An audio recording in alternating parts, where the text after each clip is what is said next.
ఉంది. అది విషసర్పం స్వభావం అని మనం వింటూ ఉంటాం. వింటమేముంది?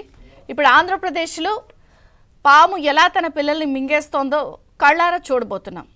అవును, తాను పెట్టిన వ్యవస్థని తానే మింగేసి కబళించేందుకు ఏపీ సీఎం జగన్మోహన్ రెడ్డి గారు సిద్ధమయ్యారా అంటే అవుననే సమాధానమే వినిపిస్తోంది.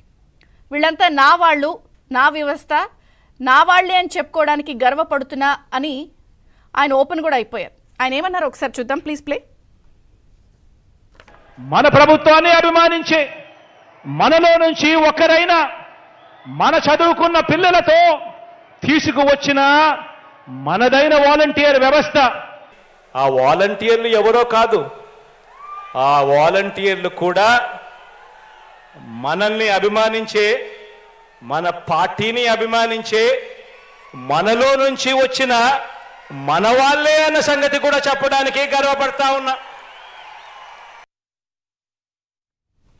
సో విన్నారు కదా, ముఖ్యమంత్రి గారు చాలా ఓపెన్గా ఇది తాను పెట్టిన వ్యవస్థ, వాళ్ళంతా మన వాళ్లే, మనలో ఒకళ్ళే, మన వాళ్లే, మన కోసమే అని చెప్పడానికి కూడా నేను గర్వపడుతున్నా అన్నారు. అంటే తాను పెట్టిన వ్యవస్థని ఇప్పుడు తానే మింగేయడానికి ఒక సరికొత్త మాస్టర్ ప్లాన్తో రాబోతున్నారు. అదేంటంటే ఏ వాలంటీర్ వ్యవస్థనైతే నెలకొల్పారో త్వరలో దానికి బ్రేక్ ఇచ్చేందుకు సిద్ధమవుతున్నారు. ఏంటి మరి, అంతా నా వాళ్లే, అంతా నా కోసమే పనిచేస్తున్నారు, ఇదంతా మన వాళ్ళు, మనలో ఒకళ్ళు, మన మనుషులే అని చెప్తున్న వాళ్ళకి బ్రేక్ ఇవ్వడం ఏమిటి అని మీకు అనిపించవచ్చు. దీని వెనకాల మరి తీసేస్తే మాస్టర్ ప్లాన్ ఏంటి అని కూడా మీకు అనిపించవచ్చు.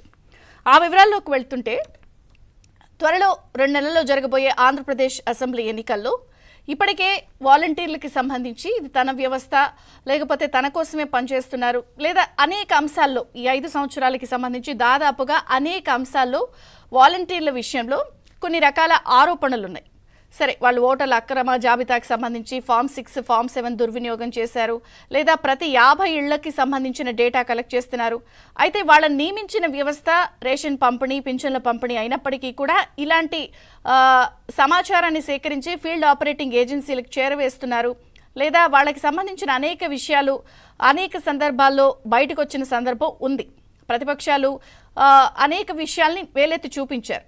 కానీ ఎక్కడ ప్రతిపక్షాలు ఒకళ్ళిద్దరు చేసినంత మాత్రాన వ్యవస్థనంతా మేము అనము, ఆ వ్యవస్థను మేము కొనసాగిస్తామని చెప్పి చాలా బాహాటంగా ఓపెన్గా చెప్పారు. రేపు మేము మళ్ళీ అధికారంలోకి వస్తే ఈ వ్యవస్థ ఖచ్చితంగా కొనసాగుతుంది, ఒకళ్ళిద్దరు చేసినంత మాత్రాన ఆ వ్యవస్థను మేము తొలగించమని చెప్పి ఆల్రెడీ టీడీపీ, జనసేన వీళ్ళు చెప్పిన సందర్భాలు ఉన్నాయి.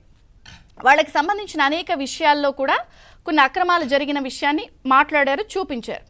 ఫామ్ 6, ఫామ్ 7 దుర్వినియోగం చేస్తున్నారు, లేదా ఓటరు జాబితాలో ప్రతి నియోజకవర్గాల్లో 20,000 దొంగ ఓట్లు చేర్చారనే ఆరోపణలు ఉన్నా కూడా దాన్ని ఎలక్షన్ కమిషన్ సరిచేస్తుంది, పక్కా జాబితా వస్తుంది అని చెప్పి ఇప్పటికే అందరూ చెప్తున్నారు.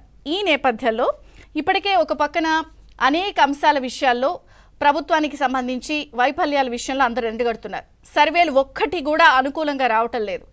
పూర్తిగా వైసీపీ ఓడిపోతుంది, ఆంధ్రప్రదేశ్ 3 మారుతోంది అని ఇప్పటికే అనేక సర్వేలు గంటాపదంగా టీడీపీ, జనసేన కూటమి ప్రభంజనంతో మంచి మెజారిటీతో గెలుస్తుంది, 17 ఎంపీ సీట్లు దక్కించుకుంటుంది, అసలు పరిస్థితి ఇలా ఉంది, చేజారిపోయింది అని చెప్తున్న నేపథ్యంలో ఇప్పుడు ఇక్కడ ఒక అంశానికి తెరతీశారు. ఇన్ని రోజులు వాళ్ళని పింఛన్లకి, రేషన్లకి ఇస్తూనే, ప్రభుత్వం నుంచి, సర్కార్ నుంచి గౌరవ వేతనం అందిస్తూనే, వాళ్ళని సొమ్ము సర్కార్ ద్వారా ఇస్తూ సేవ జగన్ గారు చేయించుకున్నా కూడా, అనేక విషయాలు అనేక అంశాలు మాట్లాడుతున్నా కూడా, ఇప్పుడు ఏవైతే క్వరీలు వస్తున్నాయో, ఏవైతే అభ్యంతరాలు చెప్తున్నారో, వాళ్ళు కార్యకర్తలే అని ఇన్నాళ్ళు మంత్రులు, ఎమ్మెల్యేలు మన వాళ్ళకే ఇచ్చాం, మన కార్యకర్తలకే ఇచ్చామని చెప్పినా కూడా ఇక్కడ ముఖ్యమంత్రి గారు ఎప్పుడు ఒప్పుకోలేదు వాళ్ళు నా వాళ్ళే అని. ఇప్పుడు ఆయన ఓపెన్ అయిపోయారు, ఒప్పేసుకున్నారు. దీంతో మరొక్కసారి అలా ఒప్పుకున్న నేపథ్యంలో అందరూ కూడా రేపొద్దున ఎన్నికల విధుల్లోకి వీళ్ళని దూరంగా ఉంచమని ఇప్పటికే అనేక సందర్భాల్లో చెప్తున్న నేపథ్యంలో రేపు గనక పూర్తి స్థాయిలో ఎలక్షన్ కమిషన్ రంగంలోకి దిగి వీళ్ళని విధుల్లోంచి దూరంగా ఉంచితే, ఒక పక్కనేమో సర్వేలు రామని చెప్తున్నారు, సొంత పార్టీలో కుంపట్లు, రకరకాల ఇష్యూలు, ఒక పక్కన వైఫల్యం చెందుతున్నారు, అన్నీ స్పష్టంగా కనపడుతున్నాయి, ప్రతిపక్షాలు పుంజుకున్నాయి, ఏపీ 3 మారుతుందని చెప్పిన నేపథ్యంలో ఇప్పుడు తన సైన్యం కూడా దూరం అయిపోతే ఇక గెలుపు చాలా కష్టమని భావించిన ముఖ్యమంత్రి గారు ఒక కొత్త మాస్టర్ ప్లాన్కి తెరతీశారంటే అవుననే వినిపిస్తాను. ఏమిటా మాస్టర్ ప్లాన్? ఎలక్షన్ కమిషన్ వచ్చే లోపే, వచ్చి వాళ్ళ మీద దూరంగా ఉండండి అని చెప్పే లోపే వాళ్ళని ఇప్పటి వరకు వచ్చినటువంటి కంప్లైంట్స్ బేస్ చేసుకునో రకరకాల అంశాలను బేస్ చేసుకునో ఒక 2 నెలల పాటు వాళ్ళని ఎలక్షన్స్ అయ్యే వరకు అంటే ఈ నెల పెన్షన్ల పంపిణీ కార్యక్రమాలు పూర్తయిపోయిన తర్వాత వాళ్ళ విధులకి బ్రేక్ ఇచ్చి వాళ్ళని పూర్తి స్థాయిలో ఫుల్ టైం వైసీపీ కార్యకర్తలుగా వాడుకునేందుకు ఒక రంగం సిద్ధమైందంటే అవుననే వినిపిస్తోంది. ఎందుకు వాళ్ళని ఫుల్ టైం వైసీపీ కార్యకర్తలుగా వాడుకోవచ్చు అని అంటే ఒక రకంగా వాళ్ళకి ప్రతి 50 ఇంటికి సంబంధించిన సమాచారం ఉంది. ఎవడు మనోడు ఎవడు పగోడు లెక్కలున్నాయి, అన్ని రకాల అంశాలు ఉన్నాయి. ఇప్పటికే ఫీల్డ్ ఆపరేటింగ్ ఏజెన్సీలకు డేటా ఇస్తున్నారు. వాళ్ళకి ఆపరేటింగ్ ఏజెన్సీలకు 68 కోట్ల రూపాయల దాకా చెల్లిస్తున్నారని చెప్పి రకరకాల వార్తలు కథనాలు వచ్చాయి.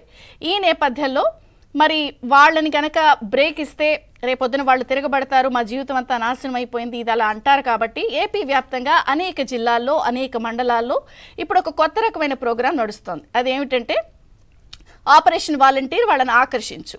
సో ఇప్పుడు మరి వాళ్ళకి జీతాలు ఉండవు, వాళ్ళ జీవితం నాశనం అయిపోతుంది. కాబట్టి 15,000 నుంచి 30,000 రూపాయల వరకు వాళ్ళకి సొంతంగా ఖాతాల్లో డబ్బులు ఇస్తూ వాళ్ళకి గిఫ్ట్లు, ఫోన్లు, మిక్సీలు, గ్రైండర్లు రకరకాల అంశాలతో వాళ్ళని ప్రలోభాలకు గురి చేస్తూ రేపొద్దున వాళ్ళని వైసీపీకి సంబంధించి డేటా అంతా తెలుసు కాబట్టి ఎలక్షన్స్లో వాహకాలుగా వాడుకునేందుకు రంగం సిద్ధమైందా అంటే అవుననే వినిపిస్తోంది. అయితే ఇక్కడ ఒక అంశం, మరి ఇన్నాళ్ళు తన వ్యవస్థని ఇలా వాడుకుని ఇప్పుడు లాస్ట్ మూమెంట్లో తీసేస్తున్నారు అన్నది ఇక్కడ చాలా ప్రధానంగా చర్చించుకోవాల్సిన అంశం.